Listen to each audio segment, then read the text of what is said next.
बिस्मिल्लाहिर्रहमानिर्रहीम। अस्सलामुअलैकुम फ्रेंड्स। आज के सऊदी अरब के ताज़ा तरीन गोल्ड रेट्स के साथ मैं आपकी खिदमत में हाजिर हूँ।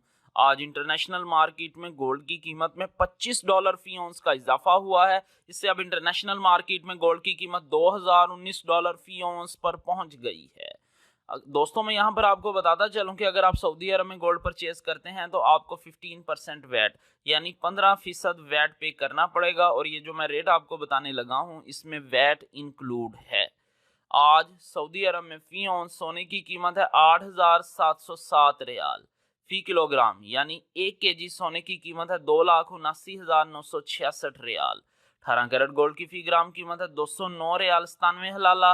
18 कैरेट गोल्ड की फी 10 ग्राम कीमत है 2,099 रियाल 70 हलाला। 18 कैरेट गोल्ड की फी तोला कीमत है 2,449 रियाल 14 हलाला। 21 कैरेट गोल्ड की फी ग्राम कीमत है 244 रियाल 97 हलाला। 21 कैरेट गोल्ड की फी 10 ग्राम कीमत है 2,449 रियाल 70 हलाला। 21 कैरेट गोल्ड की फी तोला कीमत है 2,857 रियाल 33 हलाला। 22 कैरेट गोल्ड की फी ग्राम कीमत है 256 रियाल 62 हलाला। 22 कैरेट गोल्ड की फी 10 ग्राम कीमत है 2,566 रियाल 20 हलाला। 22 कैरेट गोल्ड की फी तोला कीमत है 2,993 रियाल 18 हलाला। 24 कैरेट गोल्ड की फी ग्राम कीमत है 279 रियाल 97 हलाला। 24 कैरेट गोल्ड की फी 10 ग्राम कीमत है 2,799 रियाल 70 हलाला। 24 कैरेट गोल्ड की फी तोला कीमत है 3,265 रियाल 52 हलाला। जी हाँ, 3,265 रियाल और 52 हलाला 24 कैरेट गोल्ड की फी तोला कीमत है आज सऊदी अरब में। इंशाल्लाह मिलते हैं अगली वीडियो में, तब तक के लिए अल्लाह हाफिज।